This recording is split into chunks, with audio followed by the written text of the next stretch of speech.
아무튼 아이돌을 쓴 윤혜은입니다. 다큐멘터리 성덕을 만든 오세연입니다. 아이돌에 별로 관심 없습니다. 이렇게 약간 지금 거리 좀 떨어져 앉으니까 좋은 덕질을 하는 덕후가 되어야겠다? 그냥 어떤 누군가를 위한 책임감보다는 지나고 나니까 아 정말 그렇게까지 할 수 있었구나. 아 이 영화를 만들 때 작가님 책이 나왔어야지 됐는데 인터뷰어로 네, 지금 좋아하는 마음에 대해서 많은 이야기들을 나누고 있는데요. 두 분이 또 서로 궁금하신 것들도 있을 것 같아서 궁금하신 것들을 여쭤보면서 이야기를 나누는 본격적인 시간을 가져보겠습니다. 제가 먼저 질문을 드릴까요? 좋아요. 네. 작가님의 책이나 제 영화가 좀 덕질이라는 거에 대해서 얘기는 하고 있지만 좀 온도 차이가 전 되게 많이 느껴졌거든요. 작가님 책은 그냥 처음부터 끝까지 뭔가 덕후들의 마음을 정말 따뜻하게 데워주는 느낌? 그리고 응원해주는 느낌이 저는 되게 많이 들었어요. 반면에 저는 좀 이제 망한 케이스다 보니 뭔가 이 덕질이라는 거에 대해서 굉장히 좀 뭐랄까 회의감을 많이 느끼다가 정말 시간이 많이 걸려서 좀 이 덕질이라는 걸 좀 긍정하게 된 것 같은데 뭔가 작가님 책에서는 정말 한치의 의심도 없이 덕질이라는 거를 온전히 긍정하고 덕후인 자기 자신을 되게 좋아한다는 느낌이 많이 들었어요. 그래서 어떻게 그렇게 되셨는지? 어떤 특별한 계기가 있었던 거는 잘 아닌 것 같은데 책을 쓰면서 느낀 게 나는 덕질하는 내 모습이 내 마음에 드는구나 라는 생각을 했어요.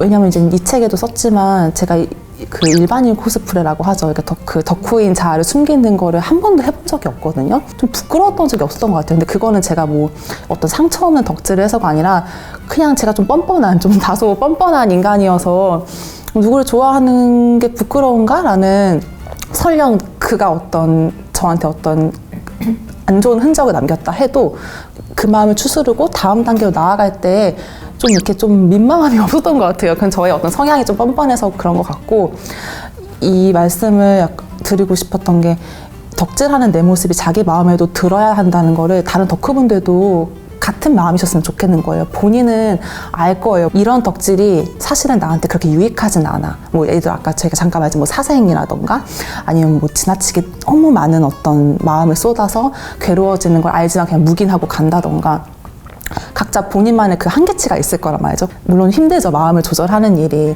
근데 저는 어쨌든 제가 덕질하는 제 모습이 계속 마음에 드는 상태로 지내왔던 시절이 있었던 것 같고 왜 그런가 생각해보면은 그 유미의 세포들 웹툰 아세요? 아시죠? 네. 거기에 이제 명대사가 이 이야기의 남자 주인공은 없어. 이 이야기의 주인공은 유미야 라고 하는 게 진짜 많은 팬들이 이제 좋아하는 모먼트고 저도 그 대사를 제가 좋아하는데 덕질은 사실 막 그 어떤 사랑하는 대상이 주인공이고 아까 뭐 팬들은 이제 그 밑에서 소비하고 뭔가 배경이고 이런 존재처럼 오랫동안 비춰왔지만 사실 그 각자 팬들의 덕생에서는 내가 주인공이라는 생각이 들었거든요. 그래서 내가 주인공으로 그럼 지내는 이 시절을 재밌고 즐겁게 보내면 좋겠다. 나도 그렇고 당신도 그렇고 약간 그런 마음이 저한테 있는 것 같아요. 아니 저희 성덕 GV 오시는 분들이 저한테 고민 상담을 되게 많이 하시거든요. 막 그러실 것 같아요. 제가 이랬는데요. 노래 들어도 될까요? 막 이런 말씀 많이 하시는데 다 이제 작가님한테 연결을 해드리고 싶을 정도로 너무 진짜 덕후 마음을 너무 잘 알고 치료해 주시는 표현들도 다 너무 좋은데. 네. 그것은 제가 실제로 저도 많은 그런 고통이 제 안에 있었기 때문에 할 수 있는 말 같고 저는 감독님 이제 영화 보면서 그럼 성덕이 감독님한테 어떤 의미일까? 그 전에 이제 덕질을 하실 때의 성덕과 또 영화를 만들고 나면서의 성덕이라는 그 단어를 생각하는 감독님의 그 마음이 많이 달라지셨을 것 같은 거예요. 그 영화를 만드시려고 기획하실 때에 기획했던 방향과 실제 영화를 만드시면서 마무리하는 과정에서 변화했던 어떤 마음들이 있을 텐데 그게 조금 궁금합니다. 일치하셨다면 일치하신 대로 얘기해 주셔도 좋고. 저는 정말 많이 바뀌었어요. 사실 기획할 때는 숱한 사건 사고에도 굴하지 않고 누군가를 지지하는 팬들이 있다면 그 사람들은 도대체 어떻게 그렇게 할 수 있을까라는 궁금증이 먼저 생겼고 그래서 약간 우상화라는 게 뭐고 이런 팬덤 현상이란 건 뭘까 되게 이제 거창한 뭔가를 이제 상상을 했었는데 근데 이제 영화를 만들면 만들수록 어디까지 간다, 뭐 얼마나 확장을 한다 보다도 이 사람들의 이야기가 훨씬 중요하고 귀하게 느껴지더라고요. 팬들의 이야기가 더 중요하다 생각을 하게 됐고, 근데 참 저도 이 영화를 어떻게 매듭을 지을 수 있을지가 너무 고민이 되는 거예요. 뭔가 이런 사건들을 지났기 때문에 우리는 다시는 덕질을 못하나? 라고 생각을 하는데 여기서 못 벗어나는구나 우리는 이런 생각을 문득 하게 됐어요. 왜냐하면 저도 영화를 만들다가 또 새로운 덕질을 하게 됐고 결국에는 계속 덕질을 하겠구나. 뭔가 누군가를 사랑하는 마음이라는 게 되게 귀하니까. 그래서 좀 이런 과거들이 있다고 해도 좀 계속 사랑할 수 있으면 좋겠다는 생각으로 저도 되게 많이 바뀌었고 처음부터 그렇게 생각하지 못했던 것 같아요. 사실은 영화 제목이 성덕인 것도 사실 제가 뭔가를 재정의하고 싶었다기보다는 제가 성덕이었기 때문에 제목이 성덕인 것도 있지만 성덕이었던 것 자체가 흑역사가 된 게 너무 웃긴 거예요. 그래서 사실 어떻게 보면 반어법? 결국에는 제가 옛날에 성덕이었고 지금은 아니다 뭐 이런 것보다도 좀 어떤 성과에 매달리는 성덕이 아니라 그냥 진짜 내가 행복한 성덕이 되고 싶은 게 결국에는 어떤 덕질의 장기적인 목표인 것 같다는 생각도 하고 뭐 그랬던 것 같아요. 저도 위로를 받았어요. 성덕 보면서. 감사합니다. 또 더 궁금하신 거 있으실까요? 사실 전 두 분 거 보면서 작가님도 책에 어머니 이야기가 나오셔가지고 아니 작가님 책에서 이제 어머니께서 막 하지 말라고 하는 타입이 아니셨다고 맞아요. 했잖아요. 네네. 근데 저희 엄마도 그랬거든요. 우리가 이렇게까지 될 수 있었던 건 결국 엄마 덕분인가. 저도 사실은 처음에는 엄마가 내 딸이 콘서트라는 데를 간다고? 이게 약간 충격이셨던 거예요. 되게 이제 낯설어 하시기도 하고 또 제가 부산에 사는 중학생인데 자꾸 서울을 간다고 하니까 그게 되게 걱정스럽잖아요. 근데 엄마도 어느 순간에 이거에 재미를 느끼시는 거예요. 뭐 예를 들어서 막 준영이가 오늘 뭐라고 했냐 뭐 이런 것부터 해서 제가 이제 팬들 이제 뭐 언니들 또는 이모들의 도움을 굉장히 많이 받았어요. 뭐 예를 들어서 화장품을 20만 원 이상 사야지 팬사인회 응모권을 준다 하면은 제가 못 살 거를 아는 거예요. 그래서 이모들이 자기 거 사면서 제 것도 사가지고 응모권 한 장 선물이라고 막 주시기도 하고 또 어떤 이모님은 저한테 울산에 있는 콘서트 끝나고 울산에서 저희 부산에 있는 집까지 차로 데려다 주시고 저희 엄마도 이제 그 분들을 아니까 뭐 누구누구 이모는 잘 계시냐 막 이러면서 그런 것까지 다 챙겨주시고 하셨던 거예요. 그래서 저도 되게 덕질을 좀 지원받는 느낌이 되게 많이 들었어요. 뭐 어디 갈 때 막 용돈을 많이 줘 이런 건 아니어도 그냥 용인하는 너가 뭐 좋아하는 걸 하고 있구나 하는 거를 좀 이렇게 타박하거나 그러진 않았던 게 그래서 저도 그 엄마 이야기 왜 했냐면 세상은 덕후인 사람과 덕후가 아닌 사람으로 나눠질 수 있는데 진짜 딥하게 좋아하는 사람들은 덕계의 정설이 DNA의 문제다. 이것은 약간 그렇다 뭔가 얘기를 하는데 저도 감독님 영화 보면서 어머님이 굉장히 명랑하시고 그리고 이제 감독님의 덕질을 같이 반추하실 때 근데 그래도 그 시절의 어떤 부분에 대해서 되게 좋았던 추억을 같이 회상하시는 게 너무 보기 좋았고 그 책에 제가 다른 덕후들이랑 얘기 나눈 페이지가 있는데 거기에서 어떤 친구가 그 친구도 이제 수많은 탈덕을 경험했는데 그 최애는 떠나도 덕치는 남는 게 내 덕질의 이로움이야. 왜냐면 이 친구들이 그 친구들은 되게 회의적인 친구들이어서 K-pop 절대 안 해야 된다. 무조건 할 수만 있다면은 물론 못 하니까 이렇게 얘기하는 거죠. 할 수만 있다면 탈퇴해야 돼 라고 하는데 근데 만약에 그런데도 너가 덕질을 한다면 그건 왜일 것 같아? 매번 새로운 최애가 생겨서? 라고 물어봤더니 그것도 그렇겠지만 이 최애로부터 파생되는 나의 새로운 덕후 친구들 그 친구들이 되게 오래 갈 것이라는 그간의 경험상에 남아있는 고마움? 그런 반가움들이 있어서 너무 최애는 가도 덕치는 남는다라는 말이 제 마음속에 있었는데 감독님이 그걸 한 번 더 확인시켜 주신 것 같아요. 처음 저희의 목적으로 다시 또 확 돌아가서 팬의 입장에서 어떤 기록자이자 이제 대중문화의 어떤 발화자로서 두 분이 결과물을 내신 거잖아요. 그렇던 만큼 두 분이 바라보는 어떤 덕질의 미래? K-팝의 미래? 약간 이런 것들을 여쭤보는 좀 더 좌담회 같은 시간을 질문들을 드리도록 하겠습니다. 지금 확실히 진짜 K 컨텐츠, K-팝을 다루는 사람들의 그 태도 자체는 진짜 많이 달라졌잖아요.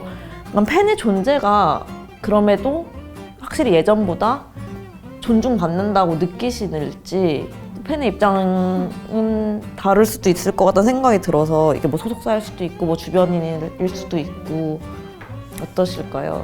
저는 근데 그냥 솔직하게 말하자면은 팬들을 존중한다기보다는 팬들이 가진 돈의 가치를 인지했다. 이 정도라고밖에 못 볼 것 같아요. 왜냐면 사실 뭐 이제 뭐 버블 같은 뭐 그런 그러니까 걔네 어떤 뭐라고 말해야 될까요? 걔네가 아이돌 콘텐츠 산업이 너무 다양해진 거예요. 아이돌이 아이돌이 아니라 콘텐츠인 거예요. 맞아요, 그러니까 맞아요, 소속사에 맞아요. 어떤 아티스트이기도 하지만 그냥 어떤 콘텐츠로서 거기서 만들어내는 다양한 굿즈와 이런 프로그램들이 다 이제 팬들의 자본을 기반으로 성장하는 것 같은데. 아까 이제 에디터님이 여쭤보신 게 이제 그래서 팬들의 어떤 위치나 팬들에 대한 감수성도 같이 올라갔느냐 하면 저도 팬이지만 그건 아닌 것 같아요. 아직 부족하다. 올해 팬덤으로서 속해 있었지만 크게 팬을 대하는 태도 자체는 크게 달라지지 않았다라고 느끼신다는 게 좀 슬프네요. 또 덕질의 형태가 되게 또 다양하잖아요. 말씀하신 것처럼 정말 내가 이렇게까지 할 거는 아닌데 라고 스스로 괴롭히는 덕질도 있을 수도 있고, 또 감독님도 지나친 무상화를 경계해야 된다는 그런 마음에서 사실 처음에 영화를 시작하셨다고도 말씀을 하셨는데, 이런 문화는 조금 없었으면 좋겠다는 게 있으실까요? 뭐 싫어하는 게 있다면 사실 뭐 사생 같은 거겠죠. 근데 뭔가 과몰입 덕질의 끝판왕은 어떤 내가 좋아하는 대상의 사적인 영역까지 침범하는 거라고 저는 생각을 하는데, 사적인 영역을 침범하는 덕질을 하는 분들은 자기의 생활이 없어질 거기 때문에 그거는 너무 안 좋지 않을까? 네, 제가 어떤 아티스트에 대한 어떤 염려 때문이 아니라 그냥 그 개인을 생각해서라도 네가 어떤 덕질을 하든 나는 너를 응원할 것이다. 약간 이런 마음인데, 그래도 좀 용인할 수 없고 진짜 이건 아니지 싶은 게 있다면은 예전부터 그건 항상 팬들의 경계였으니까. 우리는 사실 보여주는 것만큼 보고 또 그렇기 때문에 보이는 것만 믿게 되잖아요. 그런데 어쨌든 간에 그게 전부가 아니라는 거를 인지하고 있는 게 중요하다고는 생각해요. 내가 안 보는 곳에서도 이렇게 생활할 거다라는 상상들을 할 수밖에 없는데, 좀 그런 것들이 어떻게 보면은 나중에 저처럼 됐을 때 위험하지 않나. 사랑과 의심을 동시에 한다는 게 정말 괴로운 일이지만 그래도 가끔은 뭔가 아닐 수도 있다. 그러고 정말 보여주는 것만 본 거다라는 거를 인지하면 좋겠다는 생각이 들어요. 그게 꼭 의심은 또 아닐 수도 있는 것 같아요. 정말 사람은 다 누구나 입체적인 면이 있는 거니까 그런 거를 잊지만 않는다면. 예. 아무튼 아이돌은 덕후 용어사전으로 시작을 하잖아요. 거기에서 이제 누락됐던 단어인데 사실 많이 안 알려진 단어인 것 같긴 해요. 예, 그 완덕이라고, 좋은 의미로 내가 덕질을 완주했다, 덕질을 완주해서 완성했다, 이런 의미로 쓰이는 것 같은데, 내가 생각하는 완덕이라는 건 무엇일까? 내가 생각하는 행복한 덕질의 끝은 무엇일까? 지금 좋아하는 대상이 있으신 분들의 이야기로 또 듣고 싶네요. 덕후는 내가 여기까지만 좋아하고 싶어라는 어떤 한계치가 있는 사람들 같지는 않거든요. 할 수 있다면 계속 좋아하는 마음을 가져가고 싶은 사람이 덕후인 것 같아요. 그렇다면 그 마음을 가져가는 동안에 계속 순항하는 덕질 안에 있는 거 너무 어려운 일 같거든요. 상처받지 않고 계속 안전하고 행복한 덕질을 하는 게 그냥 완덕이, 제가 생각했을 때는 그게 완덕이지 않을까. 너무 어려운 것 같네요, 지금 생각해도. 네. 뭔가 그냥 문득 이제 그 질문을 듣고 생각을 해봤을 때는 뭔가 이 사람이 계속 이대로일 거라는 확신이 있어야지만 완덕이라는 걸 할 수 있을 것 같거든요. 뭔가 이제 보내줄까 싶지만 그치만 그 미래를 또 장담할 수 없어서 왠지 또 완덕을 한 줄 알았는데 다시 돌아가서 안 되겠다, 그냥 탈덕을 해야겠다 하고 이제 올 수도 있을 것 같고, 그런 생각이 드네요. 예전처럼 좋아하진 않아도 그래도 그 사람 노래가 나오면 찾아본다거나 뭐 관심을 가져본다거나, 그런 게 사실 지금 생각할 수 있는 어떤 완덕의 형태에 좀 가깝지 않을까? 그런 것 같아요. 이제 마지막 질문으로는 지금 좋아하는 것을 열심히 영업해 보신다면 두 분의 좋아하는 마음을 또 어디에 다른 곳에 쏟고 계신지 영업을 부탁드립니다. 제가 지금 망원동에서 동료인 이미화 작가님과 함께 작업 책방 씀이라는 책방을 운영하고 있어요. 그래서 양식당 시즌 1에도 그렇게 출연을 했었었는데 콘텐츠 출연할 당시가 책방을 오픈한 지 얼마 안 됐을 때였어요. 그래서 그때 제가 거기서 엄청난 덕심을, 책방을 향한 덕심을 쏟아냈었거든요. 근데 그 마음이 초심이라고 해야 되나? 그 마음이 계속 유지가 돼요. 제 책방을 생각하면. 그래서 뭐 읽고 쓰는 사람들을 위한 공간이고 저희가 좋아하는 책들을 많이 큐레이션 해놓은 서가도 있고 매달 새로운 작가를 모셔서 진행하는 전시도 있는 매달 약간 특집 방송 같은 그런 책방이에요. 그래서 그 책방에 대한 덕심이 있는 채로 매일 출근하기 때문에 거기에 오시는 분들도 그런 좀 행복감을 느끼시지 않을까. 책을 발견하고 함께 읽고 이야기 나누는.